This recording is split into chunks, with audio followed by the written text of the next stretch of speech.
ಗೀತಾ ಸಂಸಾರ ಸಂತೆಗೆ ಸ್ವಾಗತ.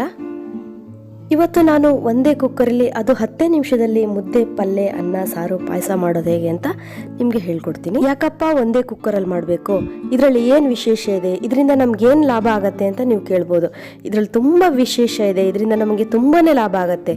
ಮೇಯ್ನಾಗಿ ಟೈಮು ನಮ್ಗೆ ಉಳಿಯುತ್ತೆ, ಅದ್ರ ಜೊತೆಗೆ ಗ್ಯಾಸ್ ಉಳಿತಾಯ ಆಗುತ್ತೆ. ನಮಗೆ ಒಂದೇ ಸಲಕ್ಕೆ ಬಿಸಿ ಬಿಸಿಯಾಗಿ ಸಿಗತ್ತೆ, ಮತ್ತೆ ಒಂದ್ ಮಾಡೋದ್ರೊಳಗೆ ಇನ್ನೊಂದು ತಣ್ಣಗಾಗಿರುತ್ತಲ್ಲ, ಆ ರೀತಿ ಆಗೋದಿಲ್ಲ. ಸಡನ್ ಆಗಿ ಮನೆಗೆ ಯಾರು ರಿಲೇಟಿವ್ಸ್ ಬಂದ್ರು, ಇಲ್ಲ ನಮಗೆ ಟೈಮ್ ಇರಲ್ಲ, ಹಬ್ಬ ಹರಿದಿನಗಳಲ್ಲಿ ಮಾಡ್ಕೊಂತ ಕೂರಕ್ಕಾಗಲ್ಲ, ಒಂದ್ಸಲ ಮಾಡಿಟ್ಬಿಟ್ರೆ ಮುಗೀತು. ಒಂದು ಕುಕ್ಕರ್ ಬಂತು ಅಂದ್ರೆ ಎಲ್ಲ ರೆಡಿ ಆಗತ್ತೆ. ಮುದ್ದೆ ರೆಡಿ ಆಗುತ್ತೆ, ಪಲ್ಯ ರೆಡಿ ಆಗುತ್ತೆ, ಅನ್ನ ರೆಡಿ ಆಗುತ್ತೆ, ಸಾರು ರೆಡಿ ಆಗುತ್ತೆ, ಪಾಯಸ ರೆಡಿ ಆಗುತ್ತೆ.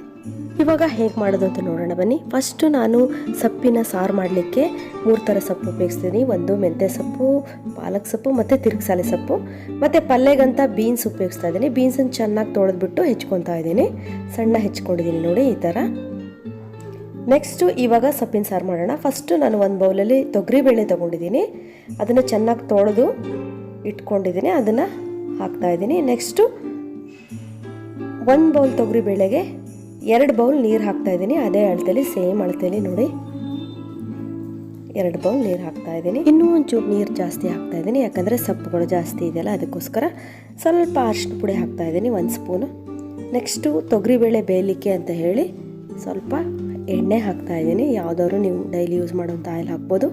ಇವಾಗ ಮೆಂತ್ಯ ಸೊಪ್ಪನ್ನ ಚೆನ್ನಾಗಿ ತೊಳೆದು ಹೆಚ್ಚಿಟ್ಕೊಂಡಿದ್ದೀನಿ, ಅದನ್ನು ಹಾಕ್ತಾಯಿದ್ದೀನಿ. ನೆಕ್ಸ್ಟು ತಿರುಗ್ಸಾಲೆ ಸೊಪ್ಪು ಹಾಕ್ತಾಯಿದ್ದೀನಿ. ನೆಕ್ಸ್ಟು ಪಾಲಕ್ ಸೊಪ್ಪನ್ನು ಇವಾಗ ಹಾಕ್ಕೊಳ್ಳೋಣ. ಪಾಲಕ್ ಸೊಪ್ಪು ಹಾಕ್ತಾಯಿದ್ದೀನಿ. ಇವಾಗ ಟೊಮೊಟೊ ಹಾಕ್ತಾಯಿದ್ದೀನಿ, ಚೆನ್ನಾಗಿ ಹೆಚ್ಚಿಟ್ಕೊಂಡಿದ್ದೀನಿ ಸಣ್ಣಗೆ. ಆಮೇಲೆ ಕಾಯಿ ತುರಿ ಹಾಕ್ತಾಯಿದ್ದೀನಿ, ಮತ್ತು ರುಚಿಗೆ ತಕ್ಕಷ್ಟು ಉಪ್ಪು ಹಾಕೊಳ್ಳೋಣ. ಇವಾಗ ಬೆಲ್ಲ ಹಾಕೊಳ್ಳೋಣ. ನಾನು ಇಲ್ಲಿ ಜೋನಿ ಬೆಲ್ಲ ಹಾಕ್ತಿದ್ದೀನಿ. ಕೆಲವರಿಗೆ ಬೆಲ್ಲ ಇಷ್ಟ ಇಲ್ಲ ಅಂದರೆ ಬೆಲ್ಲನ ಸ್ಕಿಪ್ ಮಾಡ್ಬೋದು. ಆಮೇಲೆ ಚೆನ್ನಾಗಿ ಕೊಚ್ಚಿಟ್ಕೊಂಡಿರುವಂತಹ ಕೊತ್ತಂಬರಿ ಸೊಪ್ಪು, ಕರಿಬೇವಿನ ಸೊಪ್ಪನ್ನು ಹಾಕ್ತಾಯಿದ್ದೀನಿ. ಆಮೇಲೆ ಸಾಂಬಾರು ಪುಡಿ ಹಾಕ್ತಾಯಿದ್ದೀನಿ ನಾನು. ನೀವು ಸಾಂಬಾರು ಪುಡಿ ಬೇಡ ಅಂತ ಅಂದರೆ ಹಸಿಮೆಣಸಿನ್ಕಾಯಿ ಸೀಳು ಹಾಕ್ಕೋಬೋದು, ಅದು ತುಂಬಾ ಟೇಸ್ಟ್ ಆಗುತ್ತೆ. ಆಮೇಲೆ ಎಲ್ಲ ಚೆನ್ನಾಗಿ ಮಿಕ್ಸ್ ಮಾಡ್ತಾಯಿದ್ದೀನಿ. ಸ್ವಲ್ಪ ಕ್ಲೀನಾಗಿ ಮಿಕ್ಸ್ ಮಾಡಬೇಕು. ಬೇಳೆ, ಟೊಮೊಟೊ ಮತ್ತು ಸೊಪ್ಪುಗಳೆಲ್ಲ ನೀಟಾಗಿ ಮಿಕ್ಸ್ ಆಗಬೇಕು. ಈಗ ಒಂದು ಸೈಡ್ ಇಡೋಣ ಅದನ್ನು. ನೆಕ್ಸ್ಟ್ ಇವಾಗ ನಾವು ಒಂದು ಮಿಕ್ಸಿ ಜಾರಲ್ಲಿ ಕಾಯಿ ತುರ್ಕೊಂಡಿದ್ದೀನಿ ನಾನು. ಈ ಕಾಯಿನ ಮಿಕ್ಸಿ ಮಾಡ್ಕೊಳ್ಳೋಣ, ಕಾಯಿ ತುರಿನ ನೋಡಿ ತರಿಯಾಗಿ ಮಿಕ್ಸಿ ಮಾಡ್ಕೊಂಡಿದ್ದೀನಿ ನಾನು, ತುಂಬ ನೈಸಾಗಿ ಮಾಡ್ಕೊಂಡಿಲ್ಲ. ಇವಾಗ ಏನು ಮಾಡೋಣ, ಇದ್ರದ್ದು ರಸ ತೆಗಿಯೋಣ, ಕಾಯಿ ಹಾಲು ತೆಗಿಯೋಣ. ಯಾಕಂದರೆ ಈ ಕಾಯಿ ಹಾಲನ್ನು ಪಾಯಸಕ್ಕೆ ಯೂಸ್ ಮಾಡ್ಕೊಳ್ಳೋಣ ನಾವು. ಅದಕ್ಕೆ ಕಾಯಿ ಹಾಲು ತೆಗಿತಾ ಇದ್ದೀನಿ. ಅದ್ರದ್ದು ಉಳಿದಿದ್ದ ಚಲ್ಟ ಅಂತೀವಲ್ಲ, ಅದನ್ನು ನಾವು ಇನ್ನೊಂದು ಕಡೆ ಇಟ್ಕೊಂಡಿದ್ದೀನಿ, ಅದನ್ನು ಪಲ್ಯಕ್ಕೆ ಯೂಸ್ ಮಾಡ್ಕೊತೀನಿ ನಾನು. ಅದನ್ನು ನೋಡಿ, ಕಾಯಿ ಹಾಲನ್ನು ಪಾಯಸಕ್ಕೆ ಹಾಕೊಳ್ಳೋಣ. ನೋಡಿ ಈ ಥರ ರಸ ತೆಗಿತಾ ಇದ್ದೀನಿ. ನೆಕ್ಸ್ಟು ಪಾಯಸಕ್ಕೆ ಮಿಕ್ಸ್ ಮಾಡ್ಕೊಳ್ಳೋಣ. ಇವಾಗ ಹೆಸರುಬೇಳೆ ಚೆನ್ನಾಗಿ ತೊಳೆದು ಇಟ್ಕೊಂಡಿದ್ದೀನಿ. ಒಂದು ಅರ್ಧ ಬೌಲ್ ಹೆಸರುಬೇಳೆ ತೊಗೊಂಡಿದ್ದೀನಿ ನಾನು. ಅದಕ್ಕೆ ಎಷ್ಟು ಬೇಕೋ ಅಷ್ಟು ನೀರು ಹಾಕ್ಕೊತಾ ಇದ್ದೀನಿ. 1 ಬೌಲು 1.5 ಬೌಲ್ ನೀರು ಹಾಕ್ಕೋಬೋದು, ಕರೆಕ್ಟ್ ಅಳತೆ ಅಂದರೆ. ನನಗೆ ಅಂದಾಜಿಗೆ ನಾನು ಹಾಕಿದ್ದೀನಿ, ನನಗೆ ಒಂದು ಅಂದಾಜು ಇರುತ್ತೆ. ಆಮೇಲೆ ಕಾಯಿ ಹಾಲು ತೆಗ್ದಿದ್ವಲ್ಲ, ಆ ಕಾಯಿ ಹಾಲನ್ನು ಹಾಕ್ಕೊತಾ ಇದ್ದೀನಿ. ಆಮೇಲೆ ಅರ್ಧ ಬೌಲ್, ನಾನು ಎಷ್ಟು ಹೆಸರುಬೇಳೆ ತೊಗೊಂಡಿದ್ದೀನಿ ಅಷ್ಟು ಬೆಲ್ಲ ತೊಗೊಂಡಿದ್ದೀನಿ, ಬೆಲ್ಲ ಹಾಕ್ತಾಯಿದ್ದೀನಿ. ಏಲಕ್ಕಿ ಕುಟ್ಟಿಟ್ಕೊಂಡಿದ್ದೀನಿ, ಅದನ್ನು ಹಾಕ್ತಾಯಿದ್ದೀನಿ. ಆಮೇಲೆ ಚೂರು ಚಿಟಿಕೆಯಷ್ಟು ಉಪ್ಪು ಟೇಸ್ಟಿಗೋಸ್ಕರ ಅದನ್ನು ಹಾಕ್ತಾಯಿದ್ದೀನಿ. ಇವಾಗ ಚೆನ್ನಾಗಿ ಒಂದು ಸ್ವಲ್ಪ ಸ್ಪೂನಲ್ಲಿ ಮಿಕ್ಸ್ ಮಾಡಿಡೋಣ. ಸ್ವಲ್ಪ ಬೆಲ್ಲನೂ ಕರಗತ್ತೆ, ಇನ್ನೊಂದು ತಯಾರಿ ಮಾಡ್ಕೊಳ್ಳೋ ಅಷ್ಟೊತ್ತಿಗೆ ಇದನ್ನು ಒಂದು ಸೈಡಲ್ಲಿ ಇಡೋಣ. ಎಸ್, ನೆಕ್ಸ್ಟ್ ಇಲ್ಲಿ ಒಗ್ಗರಣೆ ಮಾಡ್ಕೊಳ್ಳೋಣ ಒಂದು ಸಣ್ಣದಾಗಿ. ಇದು ಪಲ್ಯಕ್ಕೋಸ್ಕರ. ಇವಾಗ ಸಾಸಿವೆ ಹಾಕ್ಕೊತಾ ಇದ್ದೀನಿ, ಉದ್ದಿನ ಬೇಳೆನೂ ಹಾಕ್ಕೊತಾ ಇದ್ದೀನಿ. ಆಮೇಲೆ ಕರಿಬೇವು ಮತ್ತು ಹಸಿಮೆಣಸಿನ್ಕಾಯಿನೂ ಹಾಕ್ಕೊತಾ ಇದ್ದೀನಿ. ಇದು ಚೆನ್ನಾಗಿ ಫ್ರೈ ಆಗಲಿ. ಓಕೆ, ಫ್ರೈ ಆಯಿತು. ಓಕೆ, ನೆಕ್ಸ್ಟು ಇವಾಗ ಪಲ್ಯಕ್ಕೆ ನಾವು ತಯಾರಿ ಮಾಡ್ಕೊಳ್ಳೋಣ. ಯಾವ ರೀತಿ ಚೆನ್ನಾಗಿ ಕೊಚ್ಚಿಟ್ಕೊಂಡಿದ್ದೀನಲ್ಲ ಬೀನ್ಸನ್ನ, ಅದನ್ನು ಹಾಕ್ಕೊತಾ ಇದ್ದೀನಿ. ಇವಾಗ ನಾವು ಕಾಯಿ ಹಾಲು ತೆಗ್ದಿದ್ವಲ್ಲ, ಅದು ಉಳಿದಿರುತ್ತಲ್ಲ ಕಾಯಿ ತುರಿ, ಅದನ್ನು ಹಾಕ್ಕೊತಾ ಇದ್ದೀನಿ ನೋಡಿ. ನೆಕ್ಸ್ಟು ಈ ಒಗ್ಗರಣೆ ಮಾಡ್ಕೊಂಡಿರ್ತೀವಲ್ಲ ಅದನ್ನು ಇದಕ್ಕೆ ಹಾಕ್ತಾ ಇದ್ದೀನಿ. ರುಚಿಗೆ ತಕ್ಕಷ್ಟು ಉಪ್ಪು ಹಾಕೊಳ್ಳೋಣ. ಸಿಂಪಲ್ ಆಗಿರೋ ಪಲ್ಯ ಇದು, ತುಂಬ ಟೇಸ್ಟ್ ಹುಡ್ಕೋದು ಬೇಡ, ಸಿಂಪಲ್ ಆಗಿರೋಂಥ ಪಲ್ಯ ಇದು. ಇದನ್ನು ಕ್ಲೀನಾಗಿ ಮಿಕ್ಸ್ ಮಾಡಿಡೋಣ. ಇದನ್ನು ಒಂದು ಸೈಡಿಗೆ ಇಡೋಣ. ಈಗ ನೆಕ್ಸ್ಟ್ ಇವಾಗ ಇದರೆಲ್ಲದ ಜೊತೆಗೆ ಇವಾಗ ರಾಗಿ ಮುದ್ದೆ ಮಾಡೋದು ಹೇಗೆ ಅಂತ ಹೇಳ್ತೀನಿ ನೋಡಿ. ರಾಗಿ ಮುದ್ದೆಗೆ ತಯಾರಿ ಏನಪ್ಪ, 1 ಬೌಲ್ ರಾಗಿ ಹಿಟ್ಟು ತೊಗೊತಾ ಇದ್ದೀನಿ. ಅದೇ ಬೌಲಲ್ಲಿ ಕರೆಕ್ಟಾಗಿ ನಾವು ಯಾವುದ್ರಲ್ಲಿ ಹಿಟ್ಟು ತೊಗೊಂಡಿರ್ತೀವೋ ಅದೇ ಬೌಲಲ್ಲಿ ಅಳತೆ ತಕ್ಕ ಹಾಗೆ 2 ಬೌಲ್ ನೀರು ತೊಗೋಬೇಕು. 1 ಬೌಲ್ ರಾಗಿ ಹಿಟ್ಟು, 2 ಬೌಲ್ ನೀರು. ನೋಡಿ, ಸ್ವಲ್ಪ ರಾಗಿ ಮುದ್ದೆ ನೀರು ಬೇಕು ಅಂದರೆ ಇನ್ನು ಅರ್ಧ ಬೌಲ್ ಜಾಸ್ತಿ ಹಾಕ್ಬೋದು, ಅಂದರೆ 2.5 ಬೌಲ್ ತೊಗೋಬೋದು. ನಮ್ಗೆ ಸ್ವಲ್ಪ ಗಟ್ಟಿ ಬೇಕು ರಾಗಿ ಮುದ್ದೆ, ಅದಕ್ಕೋಸ್ಕರ ಕರೆಕ್ಟಾಗಿ 2 ಬೌಲ್ ನೀರು ಹಾಕ್ಕೊಳ್ತಾ ಇದ್ದೀನಿ. ಇದನ್ನು ರುಚಿಗೆ ತಕ್ಕಷ್ಟು ಉಪ್ಪು ಹಾಕೊಳ್ಳೋಣ. ಇವಾಗ ಚೆನ್ನಾಗಿ ಮಿಕ್ಸ್ ಮಾಡ್ಕೊಳ್ಳೋಣ. ಅಂದರೆ ಗಂಟು ಇರಬಾರ್ದು, ಆ ರೀತಿ ಚೆನ್ನಾಗಿ ಮಿಕ್ಸ್ ಮಾಡ್ಕೋಬೇಕು. ನೀವು ಸ್ಪೂನಲ್ಲೂ ಮಿಕ್ಸ್ ಮಾಡ್ಕೋಬೋದು. ನೋಡಿ, ಈ ಥರ ಇಷ್ಟು ನೀರು ಆಗಿ ಕರೆಕ್ಟಾಗಿ ಈಕ್ವಲ್ ಆಗಿ ಮಿಕ್ಸ್ ಆಗುತ್ತೆ. ಇವಾಗ ಇದನ್ನು ನಾವು ಸ್ವಲ್ಪ ಸ್ಟವ್ ಮೇಲಿಟ್ಟು ಬೇಯಿಸ್ಕೋಬೇಕು. ಅಂದರೆ ಸ್ವಲ್ಪ ಬೇಯಿಸ್ಕೋಬೇಕು, ಡೈರೆಕ್ಟಾಗಿ ಕುಕ್ಕರಲ್ಲಿ ಇಡಕ್ಕೆ ಬರಲ್ಲ, ಸ್ವಲ್ಪ ಬೇಯಿಸ್ಕೋಬೇಕು. ನೋಡಿ, ಈ ಮೆಥಡಲ್ಲಿ ನೀವು ರಾಗಿ ಮುದ್ದೆ ಮಾಡಿದ್ರೆ ಯಾವತ್ತೂ ಫೇಲ್ ಆಗೋ ಚಾನ್ಸಸ್ ಇಲ್ಲ, ತುಂಬ ಚೆನ್ನಾಗಿ ಬರುತ್ತೆ ಮುದ್ದೆ. ಲೋ ಫ್ಲೇಮಲ್ಲಿ ಇಟ್ಕೊಂಡ್ಬಿಟ್ಟು ಸ್ಟವ್ನ ಈ ಥರ ತಿರುಗಿಸ್ತಾನೆ ಇರಬೇಕು. ನೋಡಿ, ಈ ಥರ ಗಟ್ಟಿ ಆಗ್ತಾ ಬರುತ್ತೆ ಅದು ನಿಧಾನವಾಗಿ. ನೋಡಿ, ಇಷ್ಟಾದರೆ ಸಾಕು, ಅರ್ಧ ಬೆಂದಿರುತ್ತಿದ್ದು, ಇಷ್ಟಾದರೆ ಸಾಕು. ಓಕೆ, ನೋಡಿ ಇಷ್ಟ ಆಯಿತು. ಇದನ್ನು ನಾನು ನೀವೇನು ಮಾಡ್ಬೋದು, ಇಡೀ ತಪ್ಪಲಿನೇ ಅದು ಒಂದೇ ಮಾಡಿದ್ರೆ ಡೈರೆಕ್ಟಾಗಿ ಕುಕ್ಕರ್ನಲ್ಲಿ ಇಟ್ಬಿಡ್ಬೋದು, ಈ ತಪ್ಪಲಿನೇ ಇಟ್ಬಿಡ್ಬೋದು ನೀವು. ನಾನೇನಂದರೆ ಎಲ್ಲಾದರೂ ಜೊತೆಗೆ ಇಡ್ತಾ ಇದ್ದೀನಲ್ಲ, ಅದಕ್ಕೋಸ್ಕರ ಇದನ್ನು ಒಂದು ಪ್ಲೇಟಿಗೆ ಶಿಫ್ಟ್ ಮಾಡ್ಕೊತಾ ಇದ್ದೀನಿ ನಾನು ಅದನ್ನು. ಅಂದರೆ ಕುಕ್ಕರಲ್ಲಿ ಎಲ್ಲ ಪಾತ್ರೆ ಇಡಿಸ್ಬೇಕಲ್ಲ, ಅದಕ್ಕೋಸ್ಕರ. ಇವಾಗ ನಾವು ಅನ್ನ ಮಾಡಲಿಕ್ಕೆ ತಯಾರಿ ಮಾಡ್ಕೊಳ್ಳೋಣ. ನೋಡಿ, ನಾನು 3/4 ಲೋಟ ರೈಸ್ ತೊಗೊಂಡಿದ್ದೀನಿ. ಅಂದರೆ ನಮ್ಮ ಮನೇಲಿ ಇರೋದು ನಾವು 3 ಜನ, ಅದಕ್ಕೋಸ್ಕರ 3/4 ಲೋಟ ರೈಸ್ ತೊಗೊಂಡಿದ್ದೀನಿ. ಯಾಕಂದರೆ ರಾಗಿ ಮುದ್ದೆ ಬೇರೆ ಆಗುತ್ತಲ್ಲ, ಅದಕ್ಕೋಸ್ಕರ.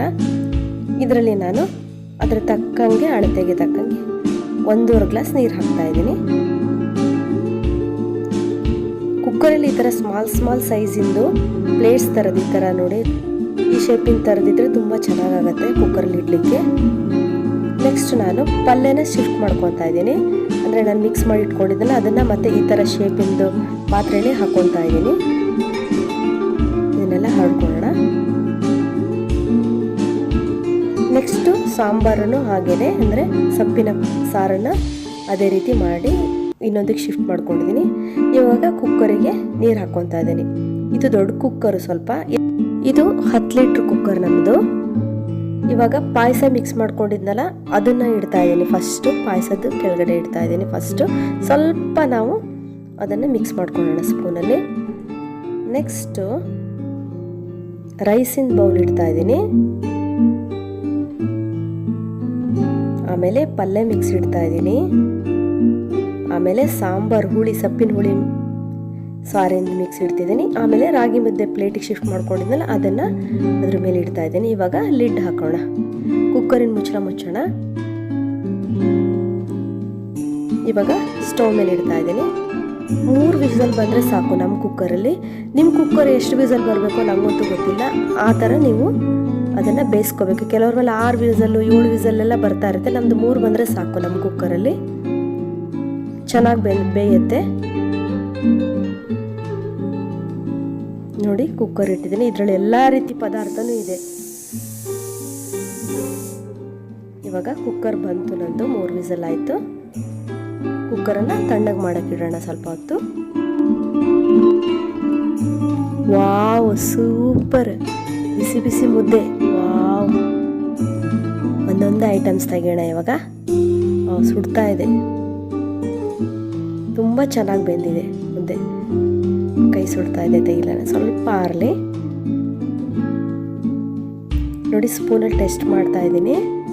ನೋಡಿ, ಚೆನ್ನಾಗಿ ಬೆಂದಿದೆ, ಕೆಳಗವರೆಗೂ ಚೆನ್ನಾಗಿ ಬೆಂದಿದೆ. ನೋಡಿ, ಬಿಸಿ ಬಿಸಿ ಸೊಪ್ಪಿನ ಸಾರು ತಯಾರಾಯಿತು ನೋಡಿ. ನೆಕ್ಸ್ಟು ತೆಗೆದಿಡ್ತಾ ಇದ್ದೀನಿ. ನೆಕ್ಸ್ಟ್ ಬಿಸಿ ಬಿಸಿ ಪಲ್ಯ, ಬೀನ್ಸಿನ ಪಲ್ಯ ನೋಡಿ, ಚೆನ್ನಾಗಿ ಬೆಂದಿದೆ ಬೀನ್ಸಿನ ಪಲ್ಯ. ವಾವ್, ರೈಸ್ ಎಷ್ಟು ಚೆನ್ನಾಗಾಗಿದೆ ನೋಡಿ, ಎಷ್ಟು ಉದುರಾಗಿದೆ ರೈಸ್, ತುಂಬ ಚೆನ್ನಾಗಿ ಬಂದಿದೆ ರೈಸ್, ಸೂಪರ್ ಆಗಿದೆ ರೈಸ್ ಮಾತ್ರ ನೋಡಿ.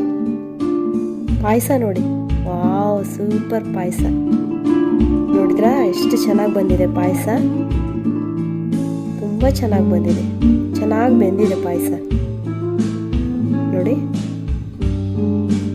ಇಷ್ಟು ಐಟಮ್ಸ್ ತಯಾರಾಯಿತು ಒಂದೇ ಕುಕ್ಕರಲ್ಲಿ. ನಾವು ಅದನ್ನು ಪದೇ ಪದೇ ಮಗ್ಚೋದು ಬೇಡ, ಹುರಿಯೋದು ಬೇಡ, ಬೆಂದಿದೆಯಲ್ಲ ಅಂತ ಟೆಸ್ಟ್ ಮಾಡೋದು ಬೇಡ, ಏನು ಬೇಡ, ಒಂದ್ಸಲ ಹಾಕಿಟ್ಬಿಟ್ರೆ ಎಲ್ಲ ರೆಡಿಯಾಗಿ ಬಂದ್ಬಿಡುತ್ತೆ ನೋಡಿ. ಇವಾಗ ಮುದ್ದೆ ಒಂದು ಕಟ್ಕೊಳ್ಳೇಬೇಕು ನಾವು. ಇವಾಗ ಮುದ್ದೆ ಕಟ್ಟೋಣ. ನಮ್ಗೆ ಎಷ್ಟು ಬೇಕೋ ಅಷ್ಟು ಮುದ್ದೆ ಮಾಡ್ಕೊಂಡಿದ್ದೀನಿ ನಾವು. ನೀವು ಜಾಸ್ತಿ ಬೇಕಾದರೆ ಮಾಡ್ಕೋಬೋದು. ನಾನು ಪುಟಾಣಿ 3 ಮುದ್ದೆ ಮಾಡಿದ್ದೀನಿ ನೋಡಿ. ಬಿಸಿ ಬಿಸಿ ರಾಗಿ ಮುದ್ದೆ ತಯಾರಾಯಿತು.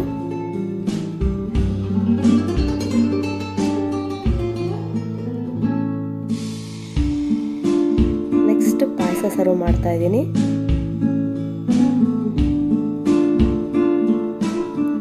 ನೋಡಿದ್ರಲ್ಲ ಫ್ರೆಂಡ್ಸ್, ಎಷ್ಟು ಈಸಿಯಾಗಿ ನಾವು ಅಡುಗೆ ಮಾಡ್ಬೋದು ಅಂತ ಹೇಳಿ. ನಾನು ಫಸ್ಟೇ ಸರ್ವ್ ಮಾಡಲಿಕ್ಕೆ ತಟ್ಟೆ ರೆಡಿ ಮಾಡಿಟ್ಟಿದ್ದೆ. ಉಪ್ಪಿನಕಾಯಿ ಮತ್ತು ಹಪ್ಪಳ.